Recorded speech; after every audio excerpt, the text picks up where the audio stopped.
Prime Inc. is apparently an absolute dumpster fire right now, and their drivers are flocking to YouTube to lose their minds over it, and that is, I'd say, interesting. To be clear, I know I make fun of Prime drivers a lot, but I actually don't wish for people to be struggling out here and going bankrupt and having a hard time. I don't actually wish for all these things. I just like making fun of Prime drivers. So to all the Prime drivers that are on YouTube absolutely losing your minds right now and freaking out about your finances, I get it. I totally understand the situation you're in, and I'm not here to make fun of you for having a hard time today, but we are going to talk about all the absolute chaos apparently surrounding Prime Inc. right now, and it's a lot of it's just spilling over onto YouTube, and that's where I'm getting my information from. So that's what we're going to talk about today.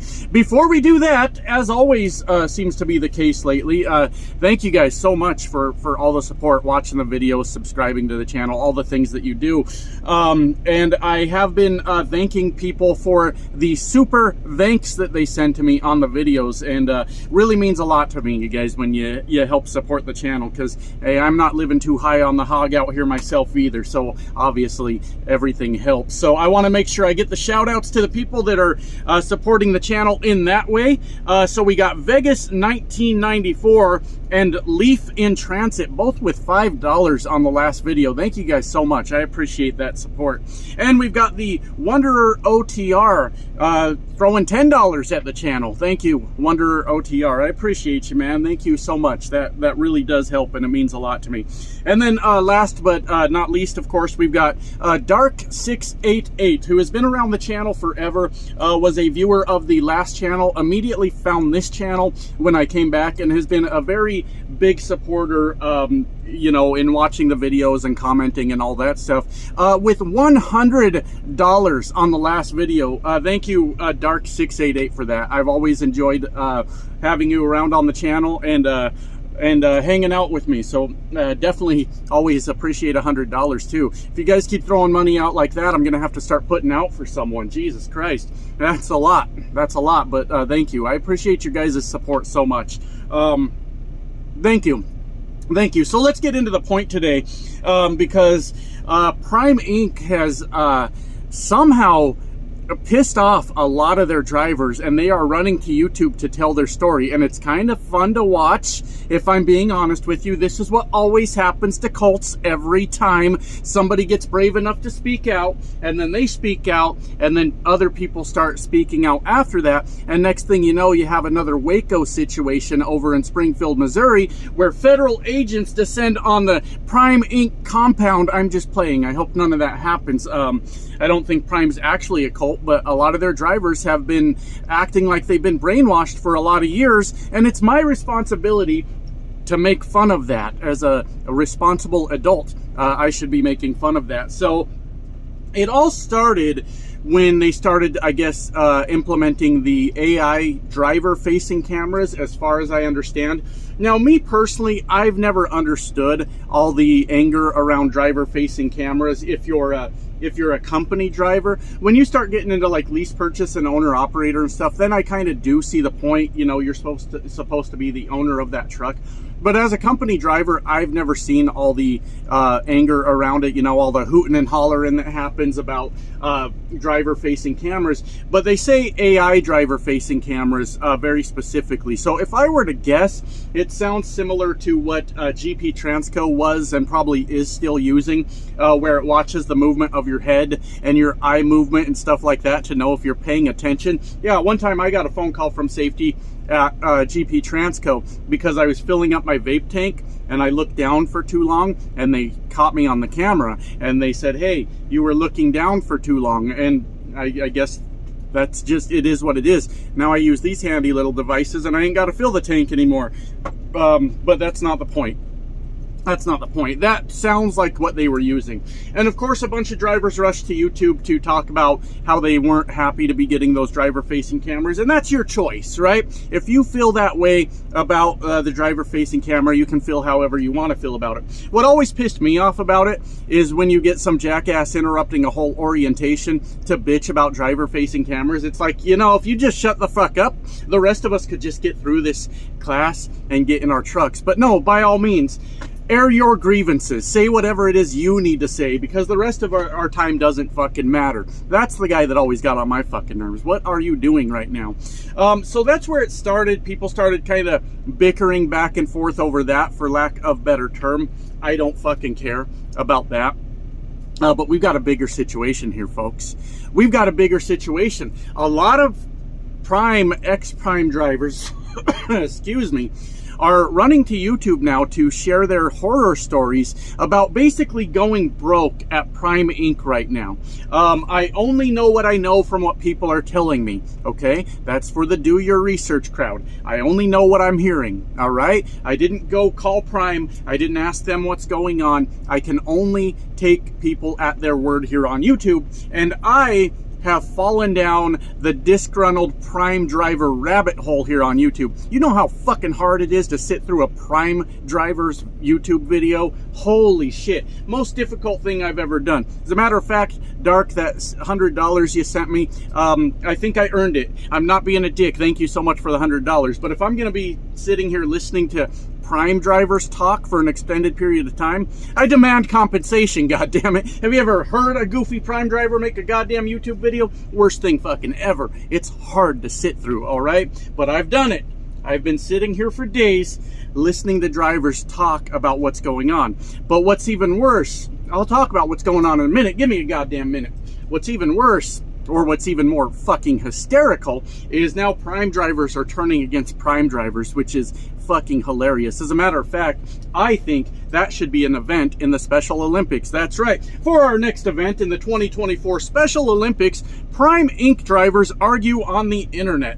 Nobody wins, but we all get thoroughly fucking entertained from it, right? I think we should throw in a few TikTokers just to spice it up a little bit, and fucking we've got ourselves a goddamn event.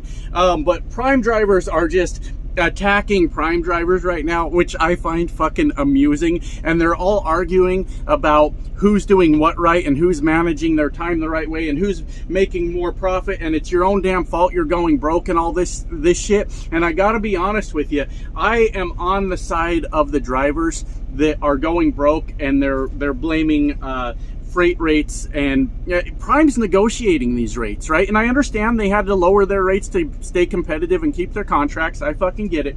But let me tell you something, my friends. I've been around this trucking shit for a long time, and this here is the problem with percentage leases, all right? Yeah, when it's good, baby, oh, those guys are gonna eat. When those rates are good and you're doing percentage, yeah, you're gonna make some fucking money.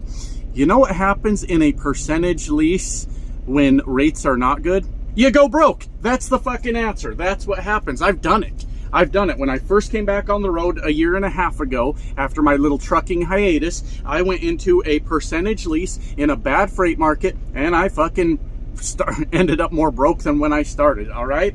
And the people that are saying this is because of rates, to a point, they're right. There's more to this, though. There's more to it. But this is where the paid per mile leases actually shine right now. Don't get me wrong, I will never ever see the numbers that prime drivers make in a good market, right? Doing a per mile lease like I'm doing here at Swift. But when you do percentage in a bad market, kiss your ass goodbye. It's over. It's over. There's no way to overcome that, especially in the prime lease setup. Let me explain this in very simple terms, and then I'm gonna go in depth on it. What's wrong with the prime lease? It costs too fucking much. That's what's wrong with the fucking prime lease. You can't do a percentage in a bad market with fixed costs being that much. I've heard people tell me, not tell me, but through their videos, right? So hearsay maybe, I don't know. It probably doesn't hold up in the court of law. I'm not really fucking sure, but I've heard people say they're paying $900 a week truck payment. They're paying up to $1,200 a week truck payment. You've still got other fixed costs on top of that. That's absolutely insane. And I gotta be honest with you guys, if you see a truck payment that costs that much and you sign the lease, you kind of fucking deserved it. What the fuck was going through your head when you were like, oh, $1,200 a week? Now, don't quote me. I may be a little bit inaccurate on that, but $900 a week is still too fucking much for a truck payment. Let me tell you, and I'm not recruiting for Swift. That would be fucking silly. As a matter of fact, I'd prefer if you stay away. I need to make money, all right? I don't need you guys piling into Swift and fucking up my job over here, taking my goddamn freight, okay? Stay over there. Stay over there, wherever you're at. But my fixed cost right now, all of my fixed cost, including the truck payment, are $878 per week. And I'm still paying the down payment on the truck, and I'm still paying whatever escrows I pay into. I know what escrows I pay into, but I don't need to go into fucking details. When those are done, my fixed cost per week, yes, including the truck payment, is going to be in the low to mid 700s every week. Now that is very, very fucking manageable. All right. So no, I'm not running for the money that Prime's running for right now, because I'm hearing guys say they're really struggling at about $1.80. I don't know if that $1.80 includes fuel surcharge or fuel surcharges after that, because that kind of changes the game. Let's say Prime's doing it the right way and they're paying 40 cents roughly on the fuel surcharge. Then if we're at $1.80, then they're doing what, $2.20 if surcharge comes after that, and that's a fucking good rate. There's nothing wrong with that. But if that $1.80 they're talking about includes fuel surcharge, that's still more than I'm pulling for. It is, honestly. Me with fuel surcharge, depending on the load, because we're on a bit of a sliding scale here, would be about $1.55-ish to $1.60 range, depending on where you're at in the sliding scale and depending where the fuel surcharge is that week, right? Sounds like I should be losing fucking money. I'm not getting rich over here, guys. I fucking promise you that. We're making a living. We're getting by, right? We're getting by. But we're not going broke. And here's what everybody seems to fucking forget. It's all in your fixed cost, guys. It's not all in your fixed cost, but when you're doing, let's go high end, $1,200 a week for just the truck payment. What else you got on fixed cost on that? Another $300. You're in at $1,500 a week. You're more than double where I'm at, and you're not pulling for more than double what I'm pulling loads for. The math doesn't fucking check out, and that's where a lot of people are fucking up. All right, I mean, my God, what the fuck is going through your head that you see that kind of truck payment and you say, yes, this is a good idea? It's an absolutely fine idea in a good freight market. Now what? Now what? And I get it. I understand. A lot of people are really pissed off at Prime right now. Hell, you should be. If I'm being honest with you, you absolutely should be. It sounds like there's no safety net for you. The rates just got bad. They negotiated those rates that low so they could keep the customer, but they negotiated them so low they can't keep the driver. Now, what the fuck do they plan to do with that? That doesn't make a whole lot of fucking sense to me. I had heard that Prime is trying to push away from company drivers. I don't know if that's true or not, but they want lease drivers. Now, how the fuck do you plan to build up your numbers of lease drivers if the math doesn't check out? There's no way to be profitable in this whatsoever. To me, that just doesn't make any fucking sense. But I am enjoying, guys, I am enjoying the what appears just on YouTube. I get it. The ones that are mad are the loudest. I get it. There might be a lot of Prime drivers that are very happy at Prime, and more power to you if that's where you like being. I'm still going to make fun of your goofy ass, but that doesn't change the fact that you're happy. Your happiness has nothing to do with the silly shit I say on the internet, right? I don't think so at all. But it appears to be, just from what I'm seeing on YouTube, sort of a mass exodus of people leaving Prime and coming out with their horror stories of how they're not making it and they went broke and it's time to move on to something else. And sounds to me like a PR disaster for Prime. How do you recruit when there's they'll still recruit. they'll still find a way, because that's the beauty of trucking. If you're on the business ownership side, which I'm not, but I understand, you know, the old saying, there's a sucker born every day, right? So you can probably convince a lot of people that they're going to make a lot of money in prime lease right now with rates the way they are right now. I'm here to tell you, and I don't work at prime, but I don't see how you're going to. The fixed costs are way too fucking high for the market that we're in, and the rates are way too fucking low for the market we're in. And this is one of the things that needs to happen to the trucking industry right now. I know that a lot of people get really frustrated with me when I say there's too many fucking truckers out here. As a matter of fact, somebody got angry at one of my videos where I was discussing just that. I said during COVID, a lot of people came into trucking because it was like, oh shit, that's a way to make a quick buck. They're paying those guys $4 a mile, $5 a mile, $6 a mile. So any knucklehead that had a little extra money jumped into trucking, and I said it's time for them to get the fuck out. And somebody told me that, well, Josh, look at you blaming the owner-operators for the downfall of the trucking industry when you should be blaming the mega carriers that you work for. Hey, I'm not saying the mega carriers are the fucking solution. They're the only place with fucking work right now. What do you want me to do, right? But I'm not blaming the owner-operators.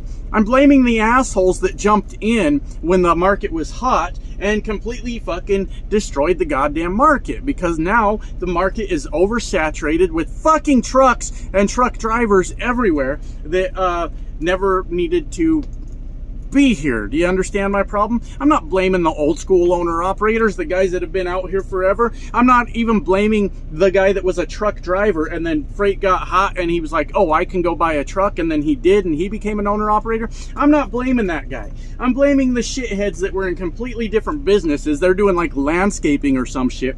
They get wind of what truck rates are, and then they jump in and they did it. Mass amounts of people came in and did exactly that, driving our rates through the fucking floor. And now those of us that were the real truckers the whole time are the ones out here just trying to survive in a market that's completely fucked. See what I'm saying? I'm not blaming the owner-operators for it. I'm blaming the people that weren't truckers to begin with. The same way that when you go to a goddamn Love's or Pilot this time of year, you can't get in the fucking door because every asshole and their family is out there in their fucking RVs taking up the showers, blocking up the spots and shit like that. I'm not blaming the truckers for being at the truck stop. I'm blaming the people that don't fucking belong there. Get the fuck out of the truck stop. I got shit to do, right?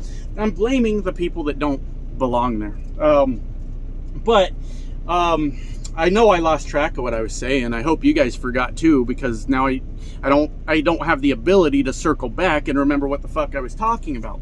The fact of the matter is, though, that as far as I can tell, Prime's lease program only works in a good market. It's not going to work in the shit market. And a lot of people bitch at me and say, Josh, you need to go in and do percentage. You need to do percentage. I've done percentage, all right, and I've made some good money in percentage.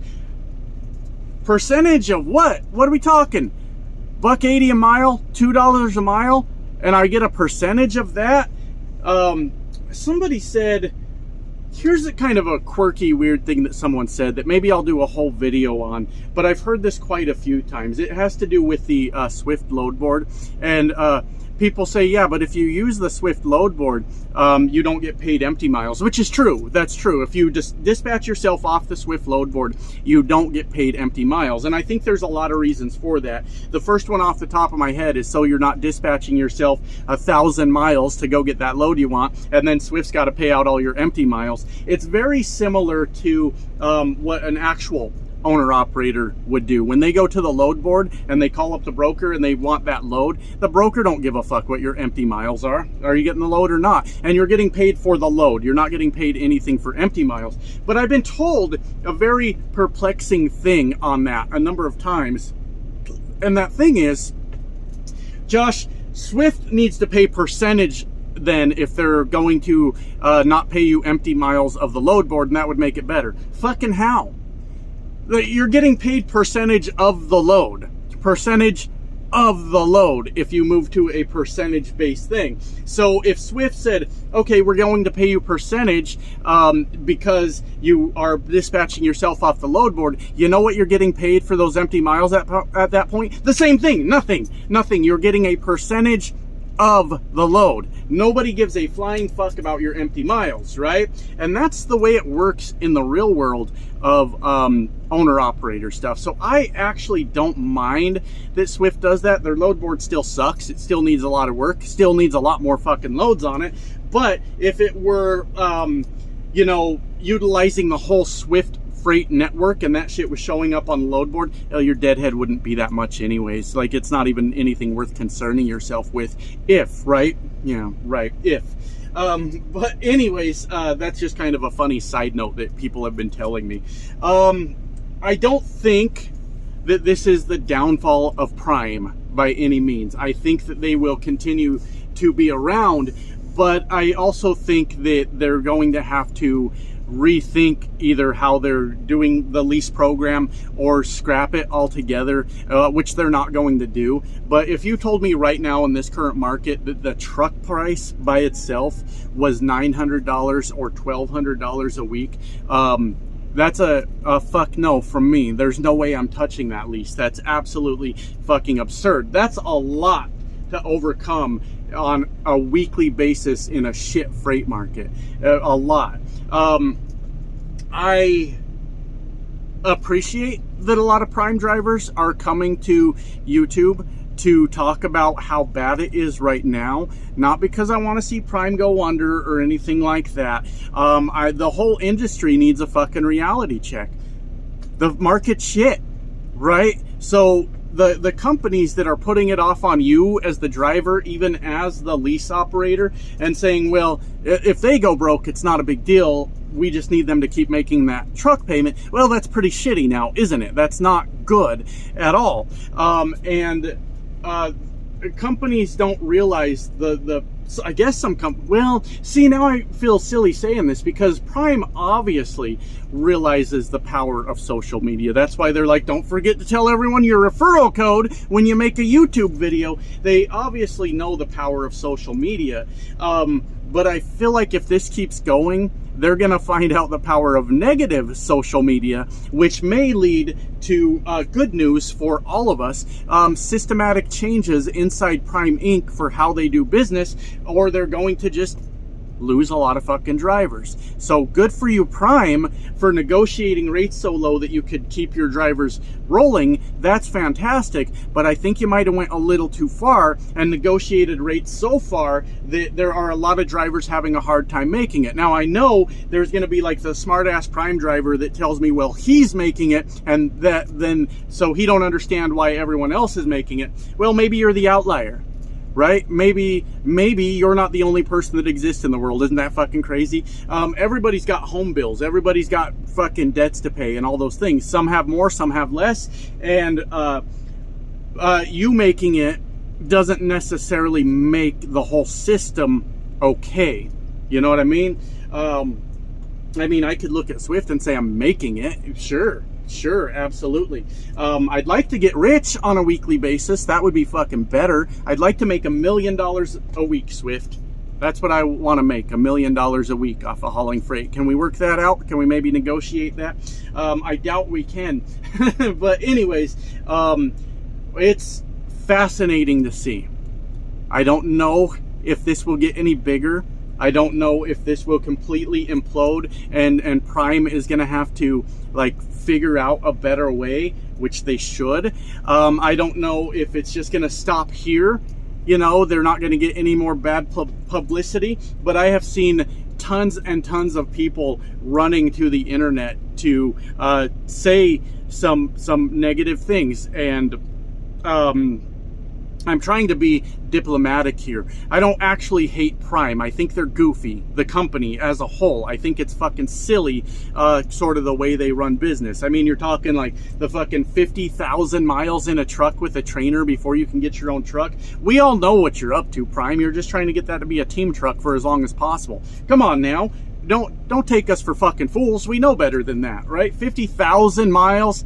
Prime, I think they charge way too fucking much for trucks, I think that their drivers can be very silly on the internet sometimes when they come singing the praises of Prime, and the rest of us are like, I mean, I don't get it. Sure, they keep you busy and they're a big trucking company, but what's all the what's all this about? Why are we saying all these things? I hope a lot more people start speaking on it if they're having, you know, difficulties, if it's not making sense, because it's things like that, through the power of social media, that you can force the hand of a company to do better, right? Or you can force an entire industry to do better. If you get on here and you present your ideas and you say what you mean to say, and then more and more people get behind that, every one of you making a video just may have the power to change the fucking trucking industry. And wouldn't that be absolutely fucking brilliant? All right, but let's start with Prime. Let's force Prime to do better. Let's force them to reevaluate how they're doing things. Do these rates make sense with what the cost of a truck is? And don't try to convince me that a truck costs $1,200 a week. I'm not buying it. That doesn't make any fucking sense. And I don't mean to be a dick, but anybody signing a lease like that, and I've signed leases like that, not $1,200, but I've signed leases at $900 a week. If you're doing that, you're fucking up. You're making a mistake. And I know, because I fucked up and I've made that mistake before also. So congratulations to all the people that are breaking out of that cult mindset and saying, hey, there's something fucking wrong here. Because this is the kind of thing, and maybe I'm getting too excited, I understand, but this is the kind of thing that can force industries to change. And that matters. It may not happen, I may be getting my hopes up, but that's kind of like what you like to see in the world. Force motherfuckers to do the right thing, or stop working there.